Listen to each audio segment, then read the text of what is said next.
Y a continuación damos paso a la siguiente mesa, endoscopia en la enfermedad inflamatoria intestinal, que moderará la doctora Yamile Zabana.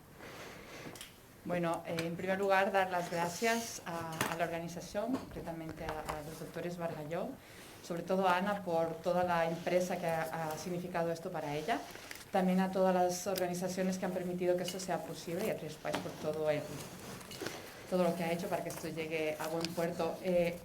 A mí me hace muy especial ilusión venir a hablar de endoscopia, porque precisamente parte de mi formación de endoscopia, por no decirla toda, aprendí en Endos, y espero que sea una charla, que a todos, una mesa que a todo el mundo aporte información y podamos al final de ella entender qué hace un endoscopista avanzado, una patóloga y una clínica hablando de endoscopia en la enfermedad inflamatoria intestinal. Y sin más, he hecho unas diapos de introducción donde lo que quiero es recordar la relevancia de la endoscopia en la enfermedad inflamatoria intestinal. Es fundamental porque nos sirve para el diagnóstico, el manejo, pero también el pronóstico y por tanto el seguimiento de nuestros pacientes. De todas maneras, a pesar de que es tan fundamental, tan importante, existen muy pocas guías al respecto.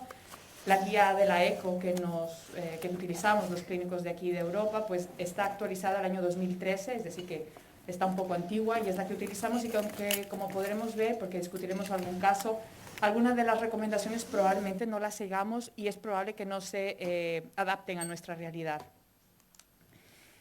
Probablemente el escenario donde más tengamos que hacer un trabajo colaborativo sea precisamente en la endoscopia de la enfermedad inflamatoria intestinal, donde es fundamental el trabajo del clínico, del patólogo y del endoscopista avanzado. Y espero que después de esta charla quede claro por qué es importante esto.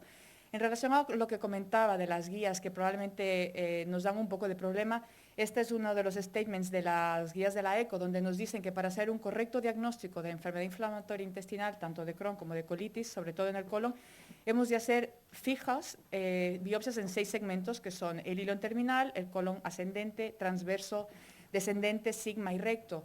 Y aquí además llegan a un acuerdo del 100%. Yo pregunto, si es evidente el diagnóstico clínico y endoscópico de una enfermedad inflamatoria intestinal, pongamos de tipo Crohn, ¿todo el mundo hace estas biopsias? Porque yo por lo menos no. Entonces, es importante saber lo que ponen las guías, pero también qué es lo que estamos haciendo nosotros y qué nos aporta la endoscopia y la patología para poder diagnosticar a nuestros pacientes.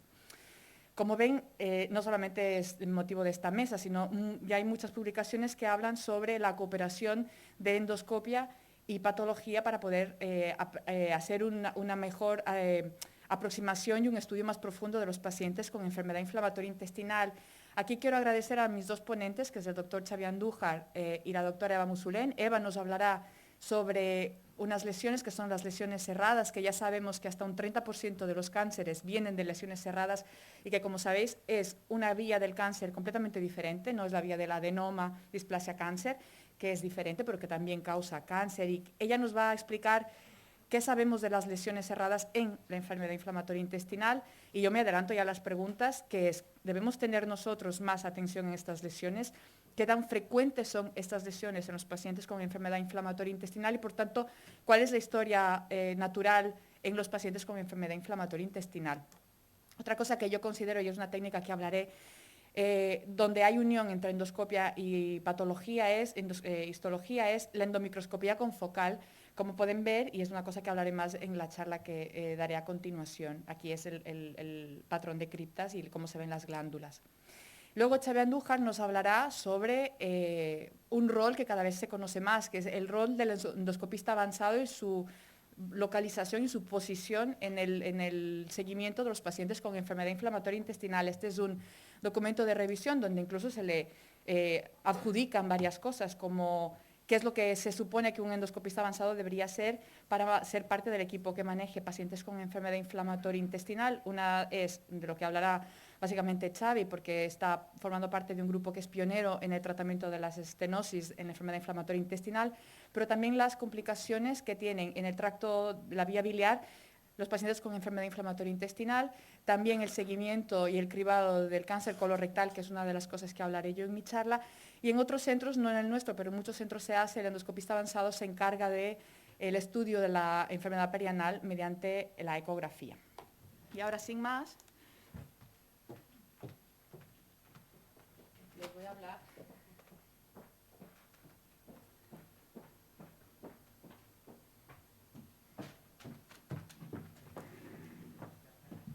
¿Sí?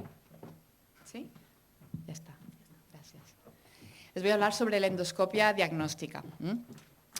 Creo que ya queda claro que es una de las herramientas más importantes y potentes que tenemos para poder diagnosticar a los pacientes con sospecha de enfermedad inflamatoria intestinal. De manera más adecuada debería ser la primera exploración que hagamos, debe ser hecha de forma precoz y recomendable antes de iniciar cualquier tratamiento, porque el tratamiento, sea tópico o sistémico, puede oscurecer un poco el diagnóstico porque nos altera un poco la presentación.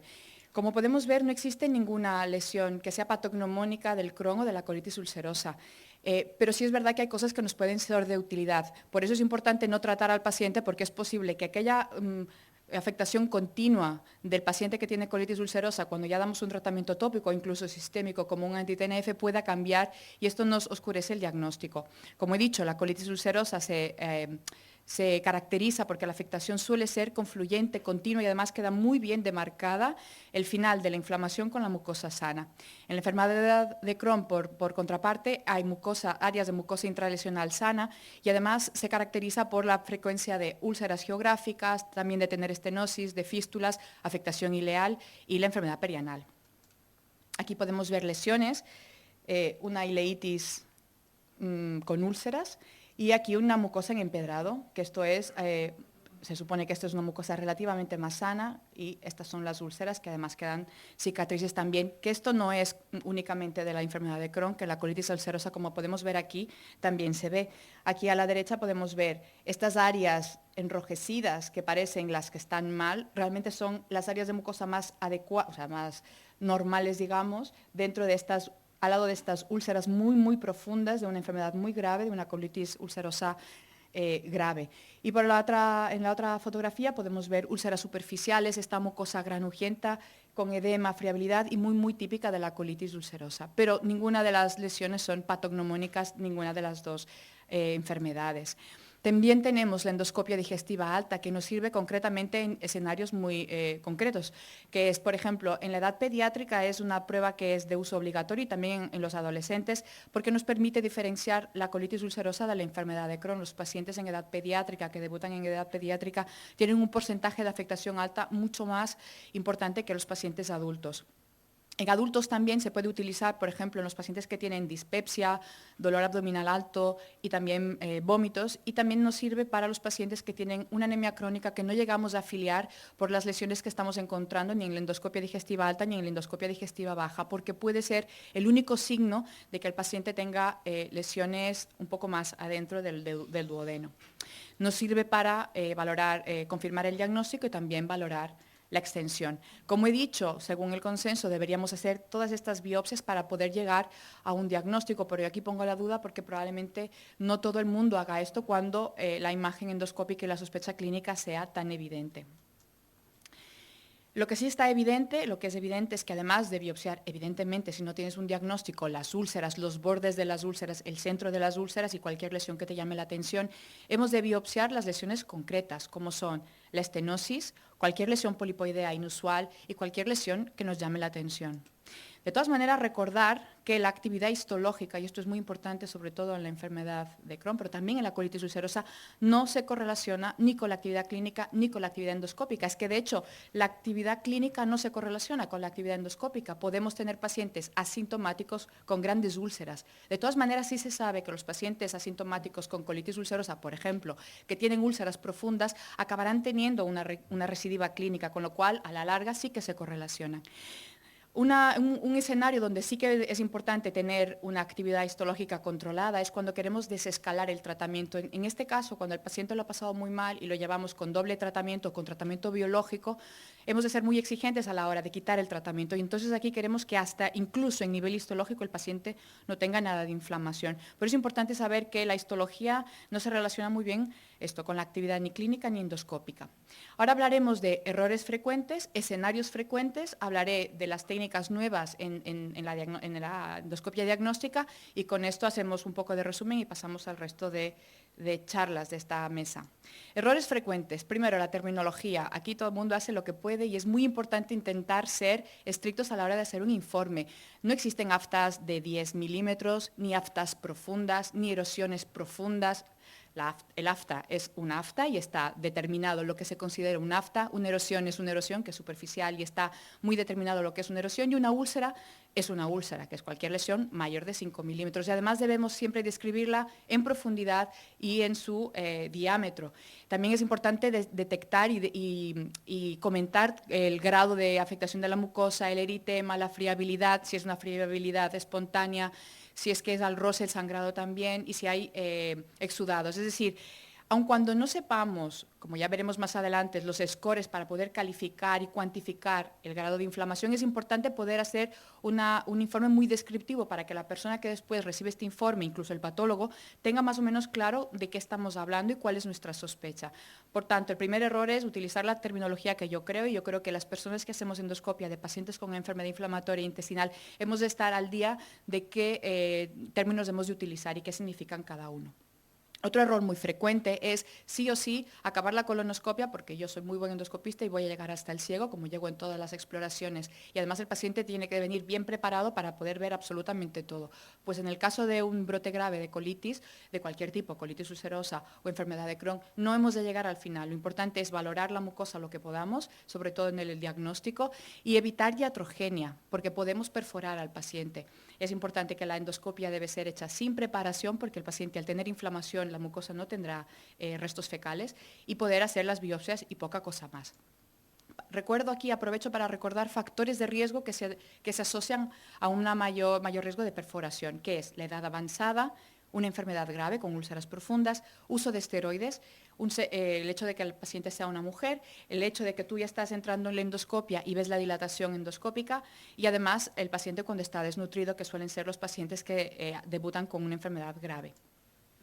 Otra cosa que es un error frecuente es que cuando ya he diagnosticado al paciente, no hace falta repetir constantemente endoscopias para saber dónde estamos. Ahora tenemos la disponibilidad de biomarcadores que se asocian muy bien a la actividad endoscópica, que nos sirven de ayuda, pero probablemente hay dos escenarios donde sí hay que hacer endoscopias repetidas, aunque el paciente esté bien, que son en el cribado, que veremos más adelante, y cuando esto nos va a suponer un cambio de tratamiento, sea para intensificar o sea para desintensificar. Entonces aquí hemos de tener una endoscopia completa, bien hecha y con biopsias para poder saber dónde estamos y poder desintensificar en el concreto en el caso de que lo queramos hacer.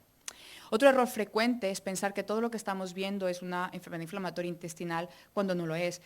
Hemos de tener siempre, sobre todo en el diagnóstico, pero también en los pacientes que tienen un diagnóstico conocido, que podemos estar frente a otras enfermedades, como pueden ser la colitis infecciosa. Tenemos tanto infecciones que se asocian a una imagen muy parecida a la colitis ulcerosa, como pueden ser la salmonella, la shigella y el campylobacter, pero también a la enfermedad de Crohn, como pueden ser la yersinia, la enterocolitis por citomegalovirus, que da úlceras geográficas por isquemia, y la tuberculosis, que puede dar una afectación ileocecal muy parecida a la enfermedad de Crohn, y que el hecho de iniciar, por ejemplo, un anti-TNF sin hacer un buen diagnóstico podría ser muy deleterio en estos pacientes. Tenemos también la colitis farmacológica, la colitis isquémica, colitis por radiación e incluso una colitis focal por diverticulosis, cuando no queda muy claro, y es esta mucosa también continua con una muy buena diferenciación con la mucosa sana, que podría parecer una colitis ulcerosa cuando lo que es una colitis focal por divertículos. La endoscopia digestiva de diagnóstico nos sirve en diferentes escenarios. Donde queda muy claro, por ejemplo, es después del control después de una cirugía en la enfermedad de Crohn. Es la técnica patrón de oro para poder detectar la recurrencia posquirúrgica, definir la gravedad de las lesiones y, por tanto, predecir el curso clínico, porque se ha visto que aunque el paciente esté asintomático, si tiene un grado de Rutgers muy alto, el paciente acabará teniendo recurrencia clínica, y esto probablemente acabe en recurrencia quirúrgica, que es un fracaso de la prevención para estos pacientes.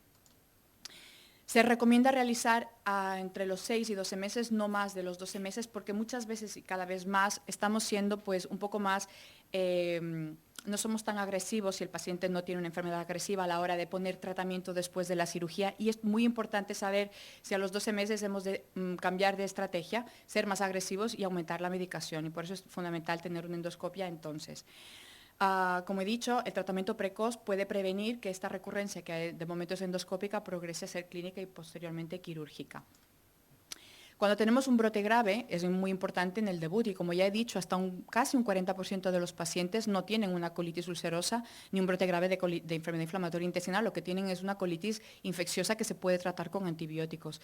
También es importante valorar la gravedad. Como sabemos, las úlceras profundas son un factor de mal pronóstico y que acaban en colectomía, y que si tenemos un paciente que tiene úlceras profundas, más vale que lo conozcan los cirujanos de guardia de todo el fin de semana antes de pasar un susto con este paciente mientras le están haciendo efecto los corticoides. También vale la pena para tomar biopsias de citomegalovirus, que como sabemos es una de las causas más importantes para la corticorrefractariedad.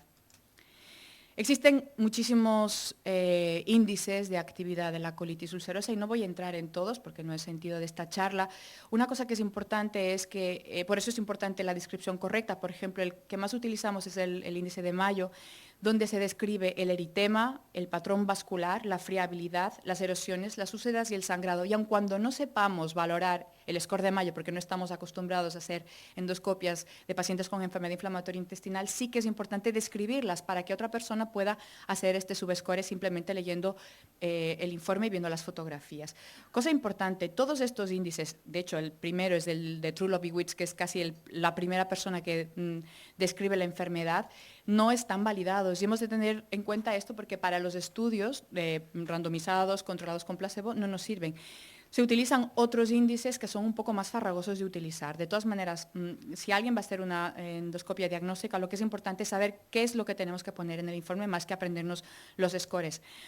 En la enfermedad de Crohn sí que hay índices que utilizamos más, como por ejemplo, como he dicho, situaciones concretas a la recurrencia postquirúrgica, como el índice de Rugers, y aquí recordar al doctor Rugers, que hace una semana falleció y que ha sido una persona, un mentor para muchísimas personas, no solamente de su centro, Lubaina, sino para muchos más.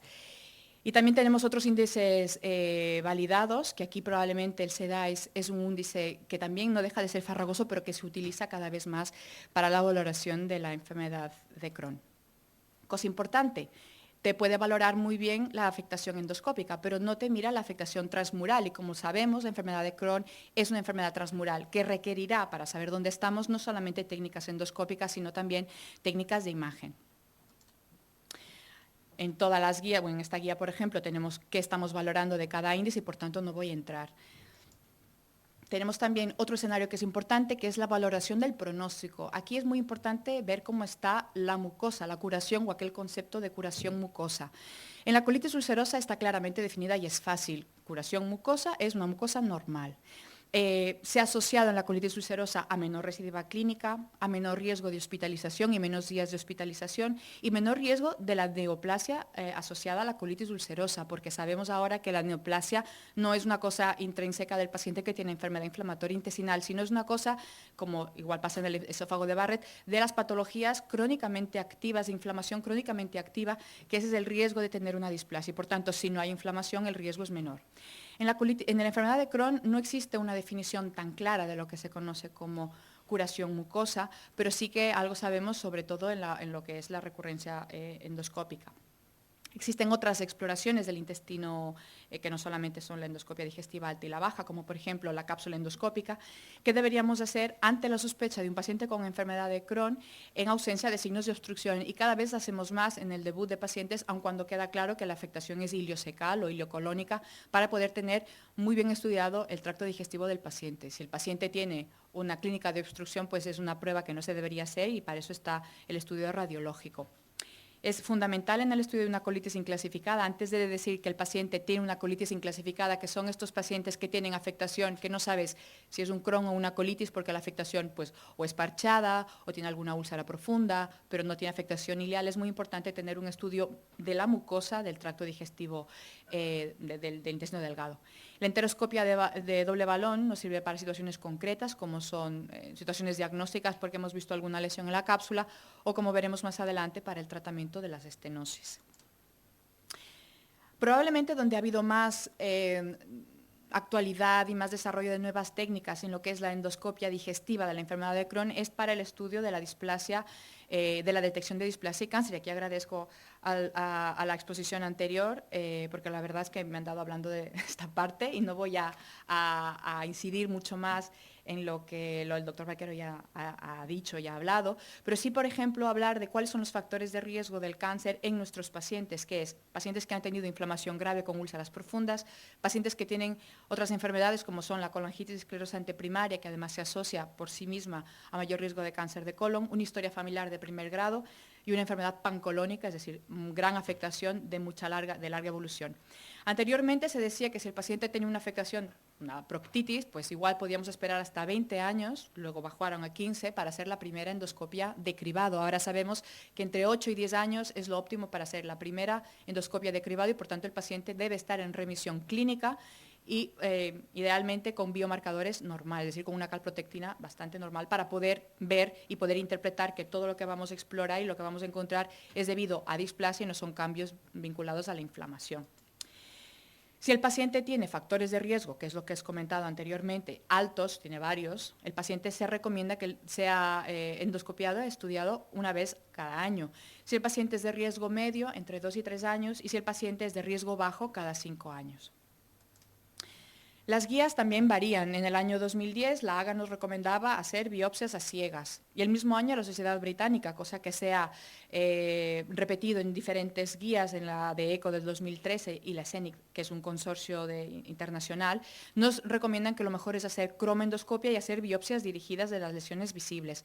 Si no es factible la cromoendoscopia, hacer de 2 a 4 biopsias a ciegas cada 10 centímetros de colon, pero esto también es un poco engorroso y por eso es mejor, y yo creo que es una técnica que es fácilmente aprendible y que simplemente hay que tener la tecnología, el tiempo y las ganas de hacerlo. No voy a entrar en lo que es la cromoendoscopia ni la endoscopia con magnificación porque nos han dado charlas magníficas anteriormente. Tenemos técnicas adicionales como la endomicroscopía confocal, donde casi estamos viendo la función barrera. Y una de las cosas más interesantes que aporta esto es la imagen molecular. ¿Qué significa esto? Aquí podemos ver, como vemos la función barrera, podemos ver la expresión de cosas como el TNF y del alfa-beta 4/7 para poder entender si un paciente expresa TNF, si yo bloqueo el TNF con un anti-TNF, probablemente a este paciente le voy a tratar muy bien la inflamación y si el paciente expresa alfa-4 beta-7 y yo le bloqueo el alfa-4 beta-7, probablemente le dé el tratamiento que le toca y ya dejaremos de hacer medicina al tuntún, ahora infliximab, luego adalimumab, luego golimumab y luego acabaré en ustekinumab a dar lo que él necesita. Esto es medicina personalizada.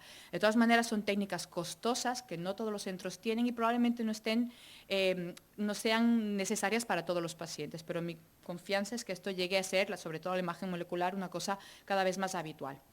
Aquí podemos ver pues, qué imágenes podemos ver, tanto en mucosa colónica normal como en los cambios inflamatorios. Y también hemos hablado, el doctor Vaquero nos dio una charla magnífica de las diferencias entre la luz blanca, el NBI y la autofluorescencia, que es una característica intrínseca de los tejidos a ser activados, que todos los tejidos tienen fluorescencias y son activados con luz ultravioleta, por ejemplo la actina o la cromatina, y ahí se pueden caracterizar las lesiones de una manera más clara. Y aquí resumo, y eso es una cosa que todos tenéis en el resumen de los apuntes, cuáles son las técnicas endoscópicas según sea luz blanca, endoscopia por imágenes destacadas por tinción, donde la más importante es la cromoendoscopia, las que no están destacadas por tinción, como el NBI, el ISCAN y la autofluorescencia, y las otras técnicas emergentes, como la imagen molecular y la espectroscopía. Y con esto acabo y resumo la charla en que es la herramienta más importante y potente para el diagnóstico de la sospecha de la enfermedad inflamatoria intestinal, de ideal hacerla siempre antes de iniciar cualquier tratamiento médico. Recordar siempre que no existe un signo patognomónico que diferencie entre colitis ulcerosa y enfermedad de Crohn, pero es que tampoco entre otras colitis de otro origen.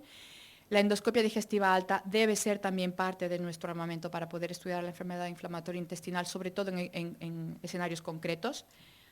Deben ser informadas todas las endoscopias con terminología que sea uniforme, bien explorado, mucho más que la foto ayuda mucho, pero sobre todo la exploración de la persona que ha hecho, el informe que ha hecho la exploración es fundamental, intentando dentro de lo que cabe utilizar índices de actividad.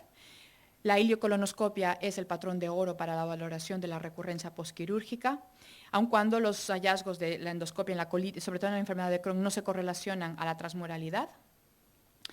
Y ya para terminar, que a pesar de las nuevas técnicas para la valoración de la mucosa, sigue siendo la cromoendoscopia la primera opción, además de ser la más asequible. Y con esto creo que es muy importante recalcar la buena comunicación que debe haber entre el clínico que pide la prueba, por qué lo hace, en qué situación se encuentra su paciente, el endoscopista que coge al paciente y que le hace la prueba de la mejor manera e informa esta endoscopia de la mejor manera, y el patólogo que luego nos acabará de definir qué es lo que ha encontrado y qué es lo que tiene este paciente. Y con esto acabo.